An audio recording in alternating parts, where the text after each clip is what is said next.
This thing has some serious issues, but the price is not the problem. Hey guys, Rich here. Welcome back to another Brick Scene video. Today we're going to be doing a review, and it is of course on this, the Justifier, set number 75323. It released August 1st, 1,022 pieces. In the US, it's going to cost you $170. In the UK, £150. Here in New Zealand, it's going to cost you $280. It comes with 5 minifigs, 3 which are exclusive to this set, and a couple that we've actually been waiting for. But like I say, this thing has got some problems, but I'm not convinced the price is the main issue. Now, before we get started on this review, I just want to say a big thanks to my buddies at Toto. They helped me out in a huge way here in New Zealand. If you are looking for some Lego, make sure you check out toyco.co.nz. They have the best range, they do. They have some exclusives as well, and they always have a sale going on. So worth checking them out, toyco.co.nz. Thanks to them for supplying these sets, I really appreciate it. But let's get into it anyway. So if we start off with the box, the ship itself is flying through atmosphere. Typical scene, it's in its flight mode, shooting off some missiles. You've of course got that logo at the top with the cut and the greebling there. Set number 75323, as I say, 9+. You've got the Bad Batch characters down there in the left-hand corner, and coming over to the right-hand side, you've got the minifigs that are included in the set. Now, if we turn the box around, you can see the ship in its landed mode, and you can actually sort of start to gain a sense of the size of this thing. It shows a couple of the play features, of course, and a little bit of a shootout scene there as well. Nothing really interesting going on the box otherwise. You've got the one-to-one graphic there of Cad Bane on the top, and a bit more of the same artwork on the side of the box as well. So inside the box, you get an instruction booklet. This is the first of these new versions of the instructions where they don't have the full artwork on it for me. It is what it is. I'm not that bothered by it. There's a sticker sheet. Look, there's some sizable stickers on there. Not a ton of stickers, but there are some large ones. And then there's the bags numbered 1 to 6, but there's 2 bags for each step. So 12 bags all up. Now let's take a look at this thing. This thing is quite an interesting looking ship. First of all, we'll look at it in its landed mode. The sheer size of this thing, it's quite a big ship. I do like the dark grey and the black there. It's very industrial looking. You've got some exposed workings of the ship, if you like, on either side at the back there. Kind of similar to the UCS Falcon in that way as well. I quite like that. But like I say, it's a nice big thing. The silhouette to me looks like a B-17 bomber sort of vibe. It's sort of got that, you know, that flying fortress look with a glass canopy at the front, and it's quite long as well with that big sort of tail end to it. So I don't know, I'd be very interested to see if that is the inspiration for this ship. I couldn't find anything, you know, when having a look online, but I feel that that's maybe where something similar that it was inspired from anyway. So look, if we start at the front of the ship and we'll work our way around. Up front, you've got that big glass sort of canopy. Like I said, much like that flying fortress sort of type plane. There's a couple of stickers in there. The clear stickers on the clear glass is a pain in the backside. Managed to get mine on. They look okay, but I have seen others who have done reviews that look worse than mine, put it that way. But I quite like the way it's come together. It's an upside down build at the front. I won't ruin too much. Coming across the top there, that's a sticker on either side as well there, just to give it a bit more detail on the roof of the thing. It looks a little unfinished to me coming across the top. I don't know, I felt that maybe you could get some slopes in there or something just to finish it off a bit and smooth some of the parts off. If we come down to the side of the fuselage, there's another big angled piece there with a big sticker. The colour difference between the sticker and the piece itself is not too bad on mine. I don't think it was that bad. Yeah, it's okay. Look, whether it needs that sticker or whether they could have actually built something to represent that detail, I probably would have preferred that. There was definitely the room and the space for it. So to put a big piece in there with a sticker on it kind of, I don't know, it just seems a bit odd to me. But if we come along the wing section, now the ship is symmetrical, so it's the same on both sides. The wing section, you can see they've got a nice little angle there, and in the inside of that as well, the framing there, we're using those 1x2 slope pieces just to get that sort of detailing on the inside of the wing. It's quite a simple sort of wing. They're just attached by a couple of little clips. If you were to turn the ship upside down, they do fall open, so it's a bit of a pain. But now if we come down the back of the wing, what's really cool about this is just the angle that they've got those studs going. It gives it just a little bit of a different texture than you get, you know, with some normal sort of Star Wars ships. They all sort of tend to run parallel. So to get that angle and have things just look a little bit different gives, I don't know, for me it gives the ship just a bit of a different looking shape there. And then we come down to that biggest sort of hammer style rear end, and it's quite a big chunky build at the back there. It's quite representative of, you know, the ship itself. We'll get into the flight mode, there's a bit that I think that could have been done a little bit better, but I'm kind of happy that the way it looks, you know, from the top side anyway. So if we come up to that sort of grilled piece there, that's actually really interesting the way they've done that. Something that I can honestly say I don't think I've seen in a Lego set before. Heck, we used to do it all the time, but you know, shoving the plates in between the studs like that, it's just a little bit different. I wouldn't have expected it on a ship like this. But yes, so if we come down the other side, it's exactly the same. But like I say, that dark grey and the black really sets it apart. It makes it look really industrial, like I say, as well. Just across the top there, I feel that it could have been finished a little bit better. But I'm liking the detail down in that rear section there, that exposed part of the ship. It's the same on either side, but it looks pretty cool. Now, a bit of an eyesore here. You've got those Technic lift arms, you can see that. But that is, of course, to help with the major play function of this ship. So let's get into the play functions, and we'll start with that rear end. So if I pull it up like this, and you see what you do is you basically take this rear end and you put it up. That's just on those ratchet sort of joints. Now we chuck it into flight mode. You can see the ship starting to look a little bit different, and you can see just how big that piece is at the back, if you like, that tail piece. Now coming around to the back of that, you've got 4 big thrusters. You've got 2 more on the side of the wings there. The one bit that I was not too happy about this rear end is just to me, underneath it doesn't come down far enough. I'm pretty sure the actual ship, the bottom end of it, is actually quite a bit longer. And it's not like the ship itself doesn't have the room or can't accommodate it. There's a lot of room in there, around the Technic workings there, that they could have accommodated it. So I'm unsure as to why it's like that. But hey, it is what it is. Now this is on just basically a ratchet sort of piece, and it's all connected through these lift arms. And what it does is that connects up to the landing gear on each side of the wing there. Now if I pull this back end back down into its landing mode, you can see the landing gear pop down just like that. It's a fairly simple and effective play feature, quite a nice play feature. Whether it was necessary to have this massive big Technic workings and this mechanism just to do that, it might have been easier to have a nicer rear end and just basically pull the landing gear down. It wouldn't have made a blind bit of difference. Now underneath at the back, you've got like a rear door for the back of the ship. Now it's kind of hard to access with, unless you've got little fingers of course, but in there you can store some bits and pieces, and we'll get onto what we've got stored in there very, very soon. Now coming around to the side of the wings, you've of course got those spring-loaded shooters there, one on either side with a green bolt there. Same as always, you just flick those things off and off they go. Now we can lift up either side of the wing as well, which just exposes the inner workings of that mechanism. There's not a heck of a lot of room in there, but there's a clip to store your spare missiles, so it works. It has a purpose, if you like.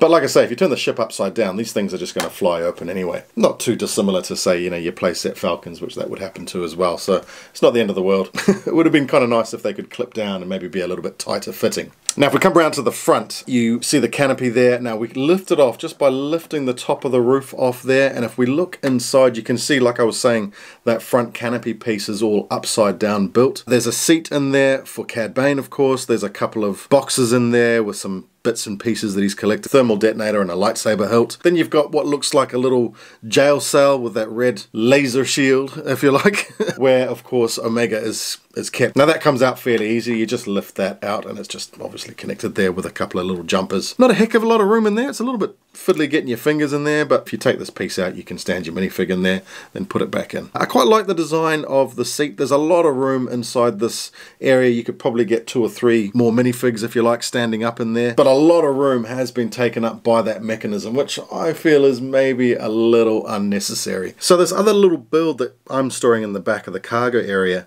is a little odd one. It comes with a little statue with some little gold pieces on there that I can't tell you what that is. There's a little vessel there with a couple of different coloured green pieces with a dark tan dome. I'm not too sure what that is. I suspect that it's a vessel that holds spice or something like that. Then there's 3 crates there as well with some stickers with the Imperial logo on them.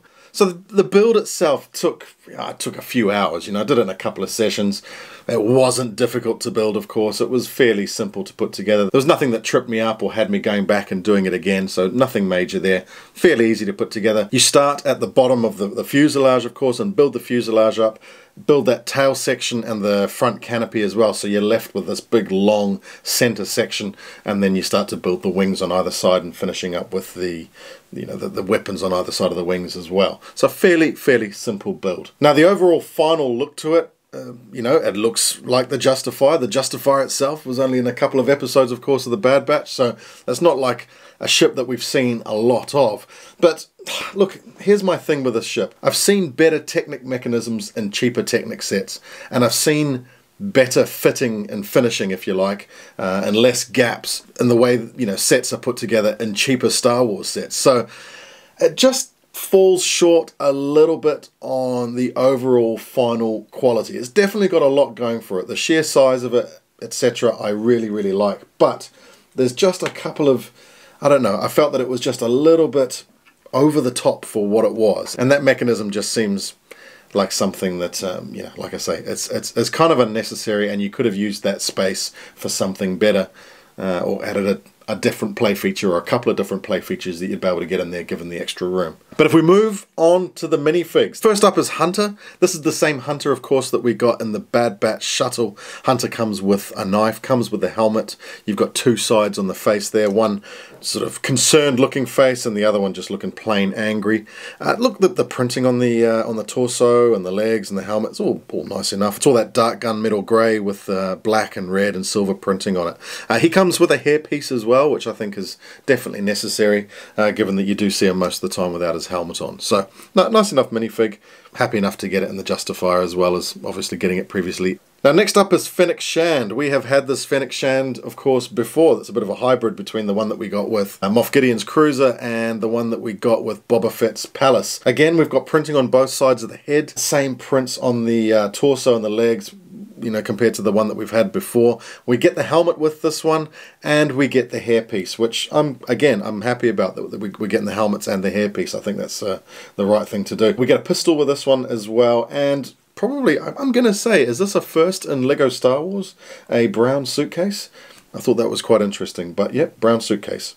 Next up is Toto 360. Look, a simple little tiny mold with a single anti-stud on the bottom so that you can connect them there to a stud. Quite crisp printing for the little thing, but I don't know, it just seems like something you're going to lose pretty quickly if you're not careful. So definitely worth holding on to and making sure you keep in a safe place. But yeah, I'm happy to get it. It is what it is. It's just a single mold. It's not a brick-built droid or anything like that. Next up, Cad Bane. I'm going to be the first to admit that I was never a huge Cad Bane fan, but you know, having watched Bad Batch and then, of course, Book of Boba Fett, you get into it and get into the characters a little bit more, and of course you sort of realise, you know, what a badass Cad Bane is. So, look, I'm happy to get a Cad Bane. This is my first Cad Bane minifig.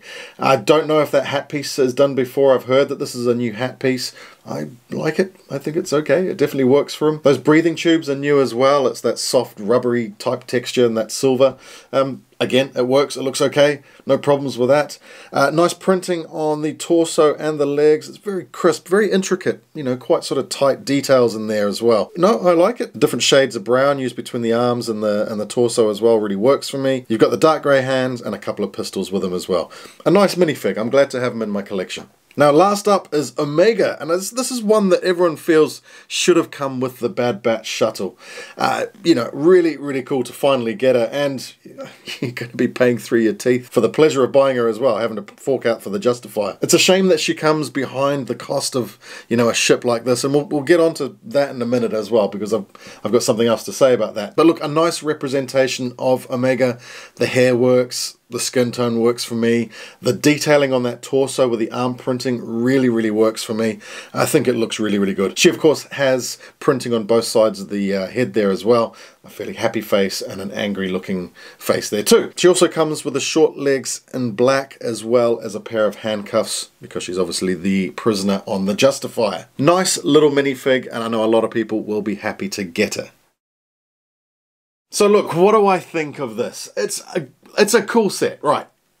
It's a cool set. I'm going to say it's a cool set because I do like these larger flagship, if you like, play sets. So this is the most expensive set of the wave. But the biggest problem for me with this set, well, there's a couple of problems. One is that this ship, it's only been seen in a few episodes of the Bad Batch, which, unless you're a really hardcore Star Wars fan, you may not have seen. This is not an iconic vehicle, but It is the flagship set. I keep using that word, but that's what I guess you have to use it. Now, the other major problem I see for this set is that in the same wave, they produced the ATTE with Commander Cody. Quite possibly the most hyped.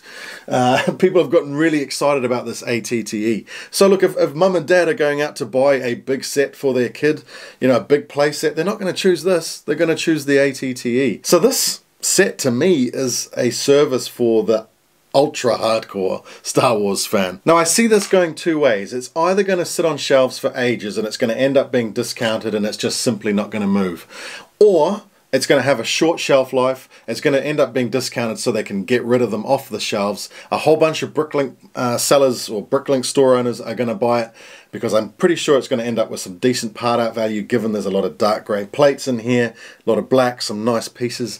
But of course, that minifig too, you will be charged an absolute premium for it. Bottom line, I think it's an okay set. I am glad I've got it in my collection because I think that when it does disappear, that's when people are going to start wanting it, and it's probably going to command a decent price. I like these big sets, so I'm kind of happy I've got it in my collection. It's a decent build. It's probably worth its money. It's just what it is and when it's been released that is the strange thing to me.